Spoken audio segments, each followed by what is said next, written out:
Hello everyone, स्वागत है आपका सोनिया टीचिंग क्लासेस में। कैसे हैं आप सब? उम्मीद करती हूँ अच्छे होंगे। चलिए स्टार्ट करते हैं आज के वीडियो को। आज हम डिस्कस करेंगे फ्रेंड, सीटेट हिंदी की जो पेडागॉजी होती है, प्रीवियस ईयर में जो पूछे गए हैं उन सब क्वेश्चन के बारे में आज इस वीडियो में डिस्कस करने वाले हैं। आपको तो पता ही है प्रीवियस ईयर क्वेश्चन कितना इम्पॉर्टेंट है हमारी तैयारी को और बेहतर बनाने के लिए, और ये कभी कभी रिपीट भी हो जाते हैं। तो वीडियो को अंत तक ज़रूर देखिएगा फ्रेंड्स। अगर आपको इस वीडियो की पीडीएफ चाहिए तो टेलीग्राम का लिंक मैंने डिस्क्रिप्शन में दे दिया है, आप लोग ज्वाइन हो जाइए, वहाँ आपको पीडीएफ प्राप्त हो जाएगी। चलिए बिना देरी के स्टार्ट करते हैं वीडियो को। निम्नलिखित में से किसके अभाव में हम पढ़ नहीं सकते हैं?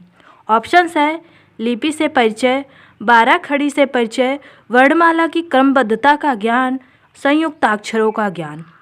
क्वेश्चन क्या पूछा गया है? किसके अभाव में हम पढ़ नहीं सकते हैं? तो किसके अभाव में हम पढ़ नहीं सकते हैं? लिपि से परिचय के अभाव में हम पढ़ नहीं सकते हैं। तो ऑप्शन ए हमारा सही आंसर है। फ्रेंड्स, क्वेश्चन को थोड़ा ध्यान से पढ़िएगा, लगभग 10 से 15 सेकेंड का आंसर देने में समय लीजिएगा, तुरंत मत आंसर दे दीजिएगा। तो ये सब एक एग्ज़ाम क्रैक करने की ट्रिक है। अगला देखिए, अगला क्वेश्चन है, भाषा और विचार के संबंधों की चर्चा में अग्रणी है। कौन इनमें से हैं जो भाषा और विचार के संबंधों की चर्चा में अग्रणी है?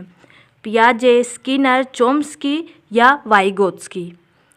तो कौन सबसे ज़्यादा अग्रणी है? चोम्स्की। भाषा और विचार के संबंधों की चर्चा में अग्रणी है चोम्स्की।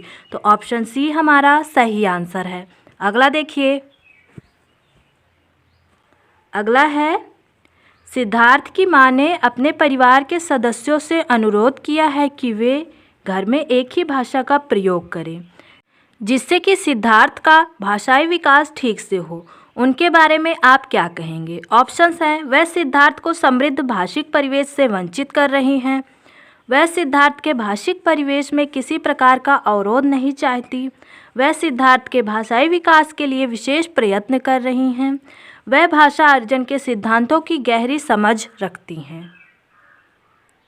तो इसमें हमारा सही आंसर होगा ऑप्शन बी।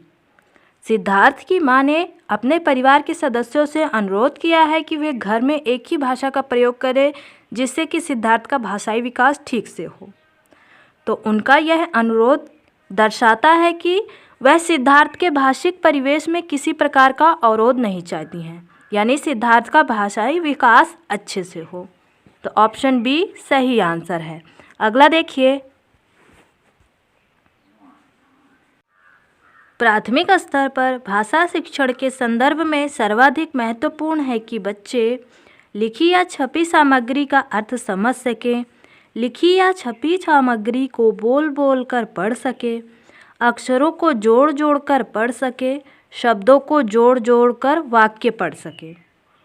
प्राथमिक स्तर पर भाषा शिक्षण के संदर्भ में सर्वाधिक महत्वपूर्ण है कि बच्चे लिखी या छपी सामग्री का अर्थ समझ सके।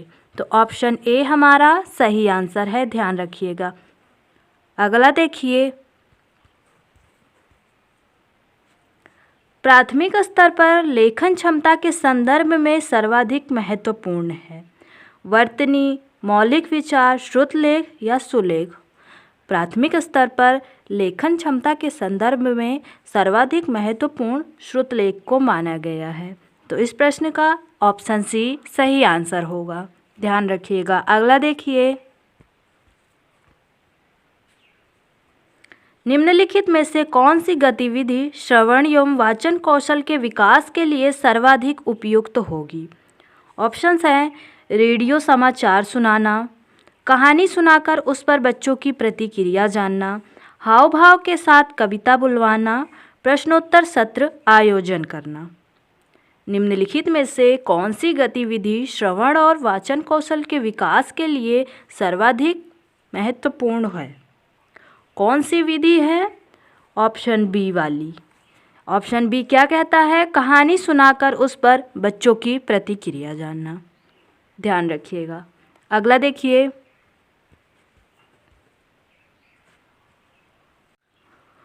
वाणी कैसी होती है और लिखित भाषा की तुलना में काफ़ी तेज़ी से बदलती रहती है।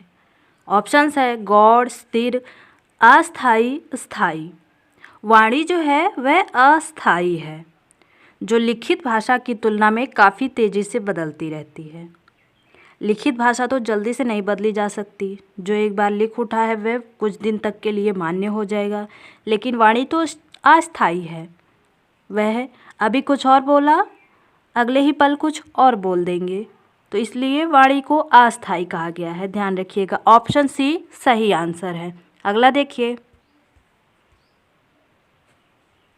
बहुभाषी कक्षा से तात्पर्य है जिस कक्षा में कम से कम 2 भाषाओं में पाठ्यपुस्तक उपलब्ध हो, जिस कक्षा में प्रत्येक बच्चे घर की बोली का सम्मान दिया जाता हो, जहां बहुत सी भाषाओं का अध्यापन किया जाता हो, जिस कक्षा की शिक्षिका 2 या 2 से अधिक भाषाएं पढ़ लिख सकती हो।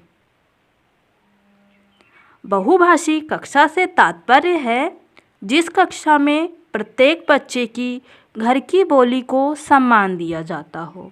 तो ऑप्शन बी सही आंसर है, यही है बहुभाषी कक्षा। अगला देखिए,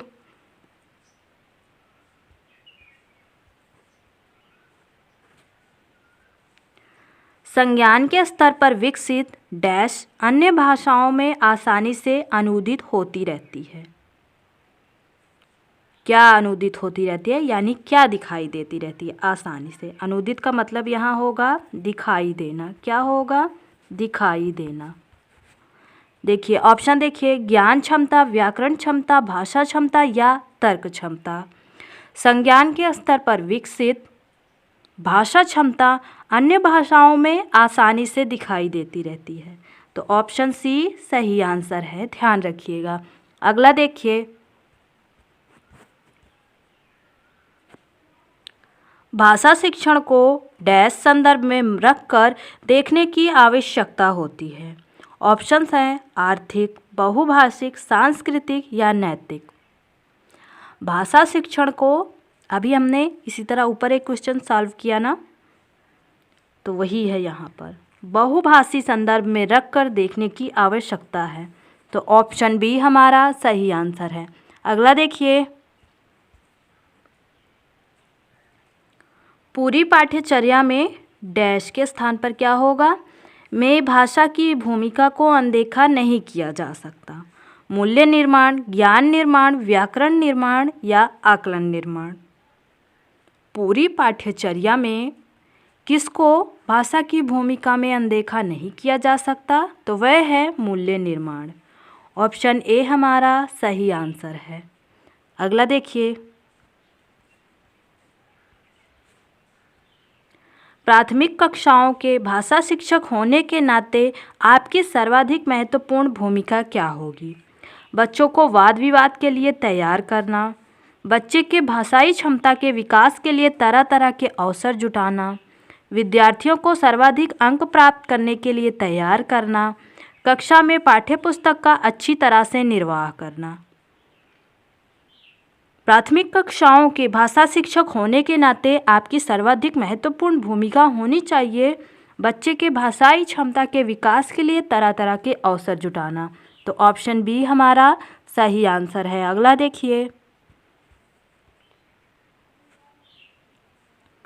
दूसरी कक्षा में पढ़ने वाला रोहित हिंदी की कक्षा में अपनी मातृभाषा में बात करता है। आप क्या करेंगे?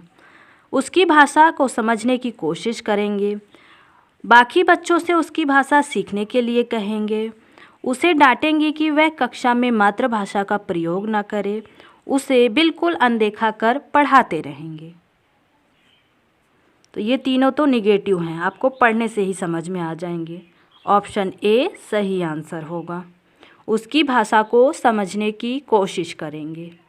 अगला देखिए, पढ़ना सीखने के लिए कौन सा उपकौशल अनिवार्य नहीं है? भावनात्मक संबंध, वर्णमाला याद करने का कौशल, अनुमान लगाने का कौशल, भाषा की संरचना की समझ। पढ़ना सीखने के लिए ये जो अनुमान लगाने वाला कौशल है यह अनिवार्य नहीं है। ऑप्शन सी हमारा सही आंसर है, बाकी सभी कौशल अनिवार्य हैं। अगला देखिए, द्विभाषिक बच्चे किसके विकास, सामाजिक सहिष्णुता और किसके चिंतन में अपेक्षाकृत बेहतर होते हैं? संज्ञानात्मक सीमित, संज्ञानात्मक विस्तृत, संक्रियात्मक सीमित, संक्रियात्मक केंद्रित। तो इसका हमारा सही आंसर क्या होगा? ऑप्शन बी वाला। द्विभाषिक बच्चे संज्ञानात्मक विकास, सामाजिक सहिष्णुता और विस्तृत चिंतन में अपेक्षाकृत बेहतर होते हैं। ऑप्शन बी सही आंसर है। तो फ्रेंड्स, आपके 15 क्वेश्चन में से कितने सही हुए कमेंट बॉक्स में ज़रूर बताइएगा। आपको वीडियो कैसे लगा यह भी बताइएगा। वीडियो पसंद आए तो वीडियो को लाइक कीजिए, अपने दोस्तों के साथ शेयर कीजिए और ऐसे इंटरेस्टिंग वीडियोस देखने के लिए चैनल को ज़रूर सब्सक्राइब कीजिए। Thank you friends.